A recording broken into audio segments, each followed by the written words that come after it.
আমাদের আন্দোলন সংগ্রামের সারথি লেখক এবং সাংবাদিক এহসান মাহমুদের বিচার সংস্কার ও নির্বাচন বইয়ের প্রকাশনা অনুষ্ঠানে এখানে উপস্থিত হয়েছি এবং যেই বিষয় নিয়ে আসলে বই বলা চলে যে বাংলাদেশের একেবারেই আম জনতা লেভেলের সাধারণ মানুষও মানে বিচার সংস্কার নির্বাচন এরকম খুব গুরুগম্ভীর শব্দগুলোর সাথে বোধহয় গত 1.5 বছরে খুব ভালোভাবে পরিচিত হয়েছে এবং শুধু পরিচিত না, আমার মনে হয় যে এই শব্দগুলো সম্পর্কে যদি তাদেরকে কিছু জিজ্ঞেস করা হয় একটা ফুটনোট আকারে টিকা আকারে তারা সেটাও বলতে পারবে।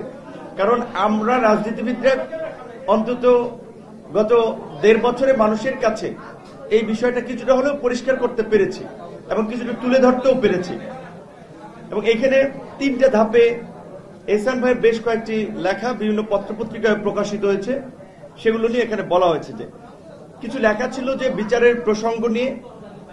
সেখানে একটা অধ্যায়ে আপনার যেমন 40 পৃষ্ঠাতে একটা অধ্যায় বলা আছে যে বছর শেষ হয়ে এলো তবু বিচার হলো না, এই হেডলাইনে একটা লেখা আছে। তো সেখান থেকে আমরাও বলতে চাই যে আসলে এই জুলাই গণ অভ্যুত্থানের আন্দোলনে আমরা যারা নেতৃত্ব দিয়েছিলাম সকল রাজনৈতিক দলসমূহ সবাই কিন্তু বিচার চাচ্ছি এবং বিচারের দাবিতে শুরু থেকেই জোরালো আমাদের অবস্থান ছিল। কিন্তু দুঃখজনক যে গত 1 বছর প্লাস সময়ে বিচারের ক্ষেত্রে আমাদের কাঙ্ক্ষিত অগ্রগতি আমরা লক্ষ্য করি নাই।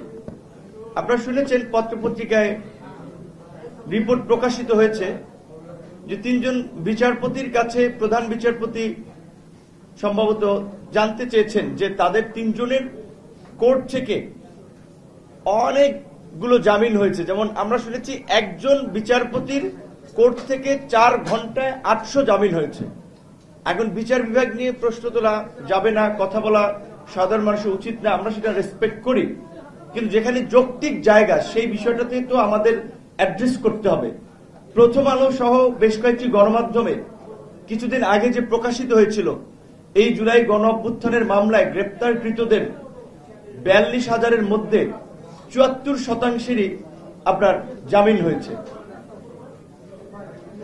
এখানে আমাদের সামনে বসা মির্জা ফখরুল ইসলাম আলমগীর সাহেবের মতো একটা পার্টির সিনিয়র লিডার, একেবারেই বাংলাদেশের সব শ্রেণীর মানুষের কাছে মোটামুটি তার ব্যক্তিত্ব এবং তার রাজনৈতিক ক্যারিয়ারের কারণে সমাদৃত। তাকে আমরা দেখেছি যে 28শে অক্টোবর, গতকালকে যে ভয়ালো 28 অক্টোবর গিয়েছে, 2023 সালের 28 অক্টোবর একটা শান্তিপূর্ণ আন্দোলনকে কিভাবে আইন শৃঙ্খলা বাহিনীর পৃষ্ঠপোষকতায় নস্যাৎ করে দেওয়া হয়েছিল এবং সেই আন্দোলনে এই আন্দোলন বানচাল করারই প্ল্যান ছিল পুলিশ হত্যা করা। তারা হত্যা করেছে। সেই মামলায় মির্জা ফখরুল ইসলাম আলমগীর সহ বিএনপির সিনিয়র নেতারা জেলে গেলেন এবং তিনি 1 নম্বর আসামি ছিলেন। তাদের শারীরিক কন্ডিশন বিবেচনায় জামিনও দেওয়া হয় নাই এবং তার বের হতেও আপনারা দেখেছেন সেই অক্টোবরে গ্রেপ্তার হয়ে ফেব্রুয়ারিতে 4 মাস। তার মতো সিনিয়র লিডার পার্টির সেকেন্ড ম্যান তারাও 4 মাস একটা ভিত্তিহীন মামলায়, মূলত সেটা নির্বাচন করার জন্য এই মামলাগুলো দেওয়া হয়েছিল। তো 7ই জানুয়ারি নির্বাচন হয়েছে, নির্বাচনের পরে ছেড়ে দিতে পারত, দেওয়া হয় নাই। এবং আদালতকে কিভাবে নিয়ন্ত্রণ করা হয়েছে রাজনৈতিক প্রতিপক্ষকে দমন করার জন্য আপনারা জানেন। তো এই গণ অভ্যুত্থানের স্পিরিটকে ধারণ করে অন্তত এই গণহত্যায় যারা জড়িত, এই ফ্যাসিবাদী শাসনের সাথে যারা জড়িত, তারা কারাগারে থাকবে, তাদের একটা দৃশ্যমান পানিশমেন্ট হবে, এটা তো আমরা প্রত্যাশা করতে পারি। সেখানে কিভাবে 4 ঘন্টায় 800 মামলার জামিন হয়? আমাদের বিচারক মহোদয়দের কাছে আমাদের প্রশ্ন, যেটা প্রধান বিচারপতি আমরা পত্রপত্রিকার মাধ্যমে দেখলাম যে তিনি এই বিষয়টি খোঁজ খবর নিচ্ছেন যে 3 জন বিচারপতির বিষয়ে। তো বিচারের কথা আমরা বলছি যে এহসান ভাই যেটা হেডলাইন করেছিল, লিখেছিল যে 1 বছরে অগ্রগতি নেই। অগ্রগতি হবে কিভাবে? বিচারালয় থেকে শুরু করে সচিবালয়ে, সামরিক বাহিনী থেকে প্রশাসন, কয়টা জায়গা থেকে আমরা আসলে প্রকৃত অর্থে যারা ফ্যাসিবাদের সহযোগী ছিল, ফ্যাসিবাদকে পৃষ্ঠপোষকতা করেছিল, আমরা মুক্ত করতে পেরেছি। বিচার কি শুধু যারা রাজপথে আমাদের উপরে আক্রমণ করেছে তাদের হবে, শুধু গণহত্যায় যারা আপনার সরাসরি অংশগ্রহণ করেছে তাদের হবে, এই দানবকে যারা তৈরি করেছে ব্যবসায়ী শ্রেণী এবং এই দানবকে তৈরি করে যারা লুটপাট করেছে তাদের বিচার হবে না? এই সরকারের 111-এর সরকার অন্তত আমরা দেখেছিলাম দুর্নীতির বিরুদ্ধে একটা শক্ত অবস্থান শুরুর দিকে ছিল। এই সরকারের আমলে বলেন যে এই ধরনের কয়টা অভিযান পরিচালিত হয়েছে, কয়টা দেশের চিহ্নিত দুর্নীতিবাজ লুটেরাদেরকে গ্রেপ্তার করা হয়েছে। বরঞ্চ আমরা দেখি যে অর্থ পাচারকারী, স্বর্ণ চোরাচালানি তারাও জামিনে বের হয়ে যাচ্ছে। কিছুদিন আগে আপনারা জানেন যে ডায়মন্ড ওয়ার্ল্ডের আপনার মালিক ছিলেন দিলীপ আগারওয়াল নামে, তার বিরুদ্ধে স্বর্ণ পাচার থেকে শুরু করে চোরাচালান এমন হেন অভিযোগ নাই, তিনি জামিনে বের হয়ে গিয়েছেন। এখন কিভাবে জামিনে বের হচ্ছে খোঁজ নিয়ে গেলে দেখা যাচ্ছে যে আমাদের রাজনৈতিক নেতৃবৃন্দ পরে এই ক্ষেত্রে তাদের পক্ষে দাঁড়াচ্ছেন, সমর্থন করছেন। এবং এটা আমাদের জন্য লজ্জার যে আমাদের সহকর্মী, আমাদের রাজনৈতিক নেতৃবৃন্দ যারা একসাথে রাজপথে আন্দোলন করেছে, কোর্টে আন্দোলন করেছে, নিপীড়নের শিকার হয়েছে, আজকে তারা এই ফেসিবাদের দোসরদের জামিনের জন্য শুধু আর্থিক প্রলোভনের জন্য তারা তাদের পক্ষে দাঁড়াচ্ছে। একজন দুইজন নয়, প্যানেল ধরে দাঁড়াচ্ছে। তো তাহলে বিচারটা কিভাবে হবে? সংস্কারের কথা আমরা গত প্রায় 8 মাস দীর্ঘ আলাপ আলোচনা শেষে মোটামুটি একটা ঐক্যমত্যের জায়গায় বেশ কিছু সংস্কার বিষয়ে আমরা পৌঁছেছি। এখন সেটা বাস্তবায়ন হবে। এখন দেখেন, আমরা কিছু কথা বলি, এখন এত ওপেন মিডিয়ার, সোশ্যাল মিডিয়ার ফলে মানুষ বুঝে না বুঝে মন্তব্য করা এবং সেটাকে নেগেটিভ ভাবে ব্র্যান্ডিং করা এবং মানে কথা বলা এখন মুশকিল। যে প্রধান উপদেষ্টাও বিবৃতি দিয়ে এই ডিজিটাল মবের কারণে সেটা তুলে ফেলে তার অফিসিয়াল পেজ থেকে। এখন আমাদের জন্য একটা বিপদ হয়ে দাঁড়াচ্ছে যে আসলে কথা বলাও মুশকিল হয়ে যাচ্ছে। গালি গালাজ এবং সেটার একটা ইন্টেনশনাল এবং একটা সংঘবদ্ধ ক্যাম্পেইন সেটার বিরুদ্ধে। এই মুহূর্তে আমরা ঐক্যমত্য কমিশনের সর্বশেষ আলোচনাটা এরকমই বোধহয় ছিল। এই মুহূর্তে আসলে দুটো ভোটের বাস্তবতা নাই। একটা ভোট সুষ্ঠুভাবে করা যায় কিনা সেটা নিয়ে যথেষ্ট সন্দেহ আছে। আজকে যে আমরা জাতীয় নির্বাচনের কথা বলছি, সেই জাতীয় নির্বাচনে যখন তফসিল ঘোষণা করবে সেই সময় চিত্রটা কি হবে আপনারা যদি একটু চিন্তা করেন। বিএনপির মতো একটা বড় দল, জামাতের মতো বড় দল, আমরা যারা আছি এখন যে অবস্থা দেখতে পাচ্ছি, বিএনপি জামাতের মতো বড় দলগুলো বা মিত্র সংগঠন যারা একসময় ফ্যাসিবাদের বিরুদ্ধে যুগপৎভাবে লড়াই করেছে, ঐক্যবদ্ধভাবে লড়াই করেছে, আজকে তারা একজন আরেকজনের বিরুদ্ধে বলতে গিয়ে বিদ্বেষ ছড়াচ্ছে। এমনকি শুধু বিদ্বেষ না, সেই পুরানো বলা চলে আওয়ামী বয়ানের অনেক কথাবার্তা আমরা প্রতিষ্ঠিত করে দিচ্ছি আমাদের কথাবার্তার মাধ্যমে। তাহলে আমাদের মিত্রদের মধ্যে যদি এই ধরনের একটা বিভাজন এবং বিভেদ থাকে, তাহলে নির্বাচন বানচাল করার জন্য কিংবা ফ্যাসিবাদকে ফিরে আসার জন্য অন্যদের তো লাগবে না। তো সেই জায়গা থেকে নির্বাচনটা, একটা নির্বাচন আমরা করতে পারি কিনা সুষ্ঠুভাবে, সেটা আমরা ব্যক্তিগতভাবে সন্দিহান। পুলিশ সহ প্রশাসনের আমরা বারবার বলছি যে তাদের মোরালিটি ডাউন হয়ে গেছে। গত 1 বছরে তাদের মোরালিটি বুস্ট আপ করার জন্য কি পদক্ষেপ নিয়েছে? অনেক টকশো সাংবাদিক আলোচকরা বলেছিল যে আপনারা অন্তত পুলিশে 1000-20 সদস্য নিয়োগ দেন, 6 মাসের ট্রেনিং করে তাদেরকে নিউ ফোর্সকে আপনারা মাঠে কাজে লাগান, এসআই পদে কয়েক হাজার নিয়োগ দেন, অন্তত তাদেরকে 8-9 মাস ট্রেনিং দিয়ে তাদেরকে যেন এই সময়ের এই প্রেক্ষাপট মোকাবেলায় ব্যবহার করা যায়। এই পুরো প্রশাসনের সেটআপ তো আগের সেটআপ। এমনকি আপনার এই জনপ্রশাসন থেকে শুরু করে মন্ত্রী পরিষদ বিভাগে যাদেরকে নেওয়া হয়েছে, যাদের প্রশাসনের সাথে সম্পৃক্ততা নাই, 10 থেকে 15 বছর আগে তারা রিটায়ার্ড করেছে। 10-15 বছর একটি হিউজ গ্যাপ। তারা তো তাদের সহকর্মীদের পালসই জানে না, সেন্টিমেন্টই জানে না। জনপ্রশাসন আমরা দেখেছি, ক্যাবিনেটে আমরা দেখেছি এই সমস্ত লোকদেরকে বসানো হয়েছে। তো তারা কিভাবে প্রশাসন সেট আপ করবে বলেন? তো তাহলে এই যে দুটো নির্বাচন, অনেকে আমাদের সহকর্মী নাহিদ যেটা বলেছিল, আমরা সংস্কারের একটা মুভ, সেটাকে অনেকে ইন্টেনশনালি অন্যদিকে নিয়ে গেছে। যে এখন আমরা বলছি যে মনে করি যে সুষ্ঠুভাবে জাতীয় নির্বাচনটা হবে, তার আগে আসলে আরেকটা গণভোট আয়োজনের প্রেক্ষাপট কি আছে? তাহলে এটা নিয়ে যদি আমরা রাস্তায় নেমে যাই, রাস্তায় আন্দোলন সংগ্রাম শুরু করি।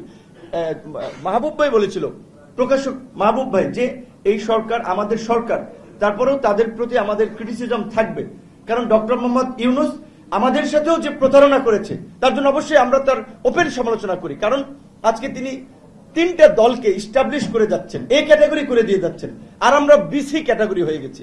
মানে এখানে বিএনপি একাধিকবার রাষ্ট্র পরিচালনা করেছে, তাদের পরামর্শ সরকার নিতে পারে যে কোনো সময়, তাদের সাথে বসতে পারে। কিন্তু জামাত এনসিপি কে কোন ক্যাটাগরিতে তারা তিনটা দল হিসেবে ইস্টাবলিশ করে এই ক্যাটাগরি করে যাচ্ছে? এদিকে ডক্টর ইউনূস পারেন, বরঞ্চ ডক্টর ইউনূসকে যখন এই একতলা থেকে আটতলা লিফটে শেখ হাসিনা হেঁটে হেঁটে উঠাচ্ছিলেন, আমরা প্রতিবাদ করেছি। আমরা তো সেদিন ইউনূস সাহেবের কাছে কোনো সুযোগ সুবিধার জন্য চাই নাই। আন্দোলনে কি জোনায়েদ সাকি আমাদের কন্ট্রিবিউশন কম আছে? আমরা লাঞ্ছিত কম হয়েছে?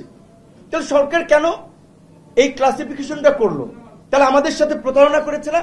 আমাদের যে বিশ্বাস, শ্রদ্ধা, ভক্তি নিয়ে আমরা তার প্রতি আস্থা রেখেছিলাম, আজকে 1 বছরের শেষ দিকে তিনি কোন দিকে নিয়ে যাচ্ছেন? আমরা তো শঙ্কায় আছি। আজকে যদি আবার কোনোভাবে দেশে একটা অন্যরকমের পরিস্থিতি তৈরি হয়, ওই জুলাইয়ে যেমন রিমান্ডে আমাদেরকে ঝুলাইছিল, ঝুলাবে তো আমাদেরকে। ইউনূস সাহেবদের গায়ে টাচ করবেন না। উপদেষ্টা পরিষদ নাহিদ যেটা বলেছে, তারা সেফ এক্সিট ঠিকই পাবেন, 111-এ পেয়েছিলেন না? তো সেই জায়গা থেকে আমরা এখনো সংকটের মধ্যে আছি। তো এই সংকট থেকে উত্তরণে আমাদের একটা নির্বাচনের দিকে যেতে হবে। এহসান ভাইয়ের এখানে আরো একটা লেখা আছে যে আপনার নির্বাচনে আপনার প্রথম ছিল যে এই সকল অনিশ্চয়তা দূর করতে পারে প্রধান উপদেষ্টার সিদ্ধান্ত। সেটা ছিল বিএনপির ভারপ্রাপ্ত চেয়ারম্যান জনাব তারেক রহমানের সাথে লন্ডনের বৈঠকের আগে বোধহয় লেখাটা ছিল। তো এটা ঠিক যে ওই বৈঠকের পরে কিছুটা রাজনৈতিকভাবে একটা আস্থা বা স্থিতিশীলতা নির্বাচন সম্পর্কে একটা মানুষের একটা পরিষ্কার ধারণা হয়েছিল যে ফেব্রুয়ারিতে বোধহয় ইলেকশনটা হচ্ছে। এখন আমাদের পরিষ্কার হতে গেলে মহাসচিব সাহেব আছেন বিএনপির একটা বড় দলের, আমরা মনে করি যে জুলাই ঘোষণাপত্র এবং সনদের জন্যই তো নির্বাচনটা আমাদের ডিলে হচ্ছিল। এখন ঘোষণাপত্র শেষ হয়েছে, সনদ শেষ হয়েছে, নির্বাচন নতুন বছরই হওয়া উচিত এবং জানুয়ারি মাসে হওয়া উচিত, ফেব্রুয়ারির জন্য অপেক্ষা করার দরকার নেই। কাজে নির্বাচনের জন্য মনে হয় আমরা ফেব্রুয়ারিতে প্রধান উপদেষ্টা করতে চেয়েছেন, আমরা তাকে বলতে পারি যে এখন জানুয়ারিতে সম্ভব, কারণ নির্বাচন যত ডিলে হবে তত আপনার এই বিচার বলেন, সংস্কার বলেন, এগুলো নিয়ে আরো ঘোলাটে পরিস্থিতি হচ্ছে। সংস্কার তো আমরা সবাই চাই, কে না চাই? সেক্ষেত্রে আমরা অন্যান্য রাজনৈতিক দলগুলোর প্রতিও আমাদের আবেদন থাকবে যে সংস্কারের এজেন্ডাকে সামনে রেখে আমরা যেন হীন উদ্দেশ্য স্বার্থের জন্য আমরা যেন নতুন করে একটা রাজনৈতিক বিভাজন, একটা সংকটের দিকে দেশকে ঠেলে না দিই। এই মুহূর্তে দুটো ভোটের বাস্তবতা নেই, জাতীয় নির্বাচনের দিকে আমাদের ফোকাস করা উচিত। এবং এই জুলাই সনদ একই দিনে দুটো ভোটের কথা আলোচনা হয়েছে। কারণ দেখেন এই যে সমস্ত পণ্ডিত মানুষগুলো জুলাই সনদ এখন ভোটের কথা বলছে, বিএনপি যদি গণভোটে এটা না চায়, এখন জাতীয় নির্বাচন তো বাধাগ্রস্ত হবে, এটার ফলে অনেকে ধারণা করতেছে, বিএনপি যদি না চায়, জাতীয় পার্টি আওয়ামী লীগ এই ফ্যাসিবাদী শক্তি তো জুলাইয়ের পক্ষে না, গণভোটে কি এইটা গৃহীত হবে? গণভোট কি জয়লাভ করবে? তাহলে এই যে আমরা একটা রং স্ট্র্যাটেজি নিয়ে শুধুমাত্র মিডিয়ায় কিংবা মানুষকে একটা আইওএস দেওয়ার জন্য, একটা ব্লাব দেওয়ার জন্য যে সমস্ত কথাবার্তা বলছি এবং সেটা নিয়ে একটা কর্মসূচি দাঁড় করাচ্ছি, একটা হইচই করছি, এগুলো কি বুঝে করছে না বুঝে করছে আমরা বুঝি না। প্রধান উপদেষ্টার কাছে আমরা সত্যিকার অর্থে গতকালকে বিজেএমির সভাপতি বলেছিল যে 4 মাস বিজেএমি, যার বাংলাদেশের তৈরি পোশাক খাতের মালিকদের সংগঠন, আমাদের এক্সপোর্টের সবচেয়ে বড় জায়গা, দেশের অর্থনীতি যে আরএমজির উপরে একটা টিকে আছে, তারা 4 মাস মালিক পক্ষ দেখা করতে চেয়েছে সরকারের সাথে, অ্যাপয়েন্টমেন্ট পায় নাই। অথচ সোকরা ফোকরা কতজন প্রধান উপদেষ্টার সাথে দেখা করে দেয়, এমনকি বিদেশি ডেপুটি হাই কমিশনার যারা বাংলাদেশের আপনারা বলতে পারেন যে এই সিনিয়র সহকারী সচিব পদমর্যাদার জুনিয়র কর্মকর্তা, তাদের লেভেলের বিদেশিরাও এসে প্রধান উপদেষ্টার সাথে ঘন্টার পর ঘন্টা মিটিং করে যায়। আর আমাদের অর্থনীতির চাকাকে যারা ধরে রাখছেন, ব্যবসা বাণিজ্য, শিল্প কারখানা, তারা 4 মাস সময় পান না। এমনকি আমরাও অনেক ক্ষেত্রে মতামত দিতে গেলে সেক্ষেত্রেও অনেক ক্ষেত্রে ওই 3 দলকে ডেকে বিএনপির সাথে অন্যদেরকে মিলালে হবে। আপনি কি প্যারালাল করতে চাচ্ছেন যে তারা বিএনপির প্যারালাল? এটা কি বাস্তব? তাহলে আপনারা এই যে প্রতারণা করছেন, এর জন্য আপনাদেরকে জবাবদিহি করতে হবে। সর্বশেষ একটা কথা বলে শেষ করব, এটা কথা বলার কথা না, তারপর বলতে হচ্ছে যে আমরা আওয়ামী ফ্যাসিবাদের বিরুদ্ধে আন্দোলন সংগ্রাম করলাম, বারবার রক্তাক্ত হয়েছি। মির্জা ফখরুল সাহেব আপনার নিশ্চয়ই মনে আছে, অনেক মিটিং এ বলেছিল যে আমাদের তরুণরা কোথায়, আমাদের তরুণদেরকে বেরিয়ে আসতে হবে, তরুণদেরকে দেশের জন্য রাজপথে নামতে হবে। সেই তরুণদেরকে রাজপথে নামানোর জন্য, তরুণের চৈতন্য বোধ জাগ্রত করার জন্য আমরা রক্তাক্ত হয়েছি, আমরা লাঞ্ছিত হয়েছি, নিগৃহীত হয়েছি, কিন্তু আমরা হাল ছাড়ি নেই। কিন্তু এই পরিবর্তনের পরে কি পেলাম? সেই ফ্যাসিবাদের চেয়েও নির্মম নিষ্ঠুরভাবে আক্রান্ত হয়েছি ডক্টর ইউনূসের সরকারে। আমি আজকে বলছি যে এখানে যে আমি সিনিয়র রাজনীতির সাক্ষী রেখে যেদিন জুলাই সনদ স্বাক্ষর হয়েছে সেদিনও মির্জা ফখরুল ইসলাম আলমগীর সাহেবের উপস্থিতিতে প্রধান উপদেষ্টাকে বলেছিলাম, শেখ হাসিনার আমলেও এইভাবে আক্রান্ত হই নাই, আপনার সরকারের আমলে যেভাবে আক্রান্ত হয়েছি। আপনারা বিচার বিভাগীয় তদন্ত করেছেন, এই ঘটনার বিচার করতে হবে, অন্যথা এই ঘটনা অনেকের সাথে ঘটবে। কাজে আমরা চাই যেমনি ভাবে এই মানবতা বিরোধী অপরাধের কারণে 15 জেনারেলকে বিচারের মুখোমুখি করা হয়েছে, সমস্ত জল্পনা কল্পনার অবসান ঘটিয়ে। কারণ অনেকেই মনে করছে যে আর্মির লোক, তাদেরকে হ্যান্ডকাপ পরানো যাবে না, জেলে নেওয়া যাবে না। কেন ভাই? এই প্রায় 2 লক্ষ 1.5 লক্ষ আর্মির প্রতিনিধিত্বকে এই 15 জন কালপ্রিট করে তা তো আর্মিকে কলঙ্কিত করেছে। রানিং জেনারেলরা, সার্ভিং অফিসাররা বরঞ্চ তাদের বিচার দাবি করছে। সুতরাং এই 29শে অগস্টের ঘটনা যারা ঘটিয়েছে, তারা এর সাথে যারা জড়িত, তাদেরকে অবশ্যই বিচারের মুখোমুখি করতে হবে। অন্যথায় আমরা উপদেষ্টাদেরকে এবং প্রধান উপদেষ্টাকে একটা কথাই মনে করিয়ে দিয়ে শেষ করতে চাই, শেখ হাসিনার মতো প্রভাবশালী শক্তি, ভারতের মতো একটা উদীয়মান সুপার পাওয়ারের সমর্থন থাকার পরেও কিন্তু পালিয়ে যেতে হয়েছে। বাংলাদেশের ইতিহাসে প্রধান বিচারপতি ক্লিন শেভ করে আপনার মানকি টুপি পরে কিন্তু এখান থেকে পালিয়ে গেছে, বাইতুল মোকাররমের ইমামও। কাজে এই তরুণদের একটা অংশের প্রতিনিধিত্ব হলেও আমরা করি। এখানে আরেকটা কথা আছে যে এহসান ভাই লিখেছেন, এই কথাগুলো অনেকে বলে না যে ছাত্র ঐক্যে ফাটল কেন?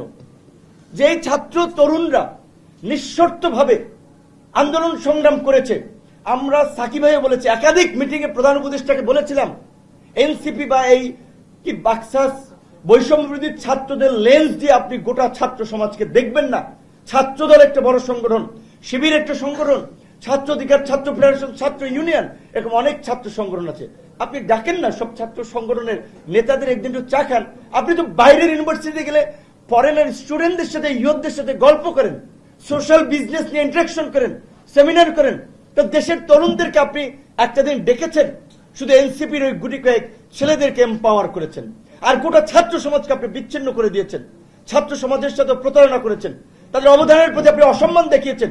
এহসান ভাই যেটা বলেছিল যে ছাত্রকে ফাটল কেন? ফাটল ডক্টর ইউনূস ধরিয়েছে, ফাটল এই সরকার ধরিয়েছে।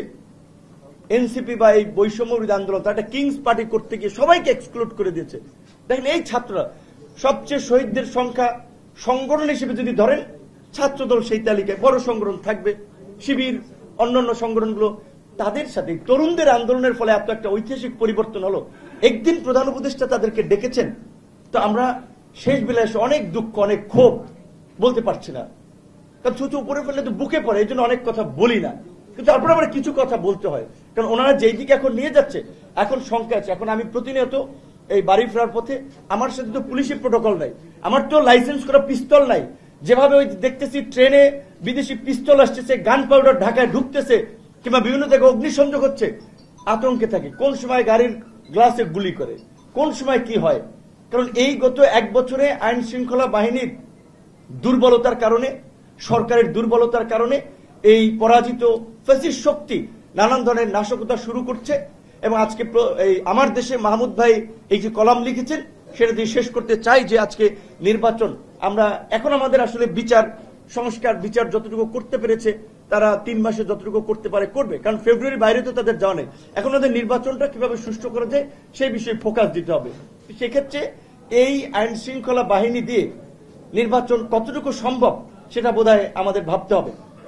এইখানে গোপালগঞ্জ, ফরিদপুর, খুলনা এরকম কিছু এলাকা আছে যেগুলা, আমি ওই এলাকার মানুষের প্রতি রেসপেক্ট রেখেই বলছি, আওয়ামী লীগের সন্ত্রাসীরা এইরকম কিছু এলাকায় আস্তানা গেড়েছে, যেটা গোপালগঞ্জ এনসিপির নেতৃবৃন্দ আমরা দেখলাম। তো এই সমস্ত এলাকায় নির্বাচন করতে গেলে কি পরিস্থিতি হবে, তার প্রি মেজারমেন্টটা সরকার কি নিয়েছে, সেই জায়গা থেকে আমাদের আবেদন থাকবে সরকার এখনো রাজনৈতিক দলগুলোর সাথে আলাপ আলোচনা করে কিভাবে একটা ফেয়ার নির্বাচন করতে পারে সেই পথে হাঁটবে। এবং ফেব্রুয়ারি নয়, নির্বাচন জানুয়ারিতে দেখ, সরকার তো ফেব্রুয়ারি দিতে যাচ্ছে ফার্স্ট উইকে, আমরা চাই নতুন বছরের প্রথম মাসে নির্বাচন হোক। এবং নির্বাচন কমিশনের সর্বশেষ একটা সিদ্ধান্তকে আমরা ইতিবাচকভাবে দেখি। তারা বলেছে যে জোট করলেও নিজের মার্কা বা দলের মার্কা ভোট করবে। ছোট দলগুলো বাংলাদেশে ওইভাবে বিকশিত হয় নাই, বা আমরা যে এককেন্দ্রিক রাজনীতির আমরা বিকেন্দ্রীকরণ চাচ্ছিলাম, আমরা যে পাওয়ারের ডিসেন্ট্রালাইজ চাচ্ছিলাম সেটি কিছু নেতৃত্ব বের হয়ে আসার দরকার। সেই জায়গা থেকে এটি একটা ভালো পদ্ধতি হতে পারে যে দলগুলো তার নিজের মার্কা নির্বাচন করবে। 60টা রাজনৈতিক দল নিবন্ধিত, নিজের মার্কা যদি নির্বাচন না করতে পারে তাহলে এই নিবন্ধনের দরকার কি? সেই জায়গা থেকে আমরা এটাকে অ্যাপ্রিসিয়েট করি। ধন্যবাদ আজকের এই সময় অনুষ্ঠানে আমন্ত্রণ করার জন্য।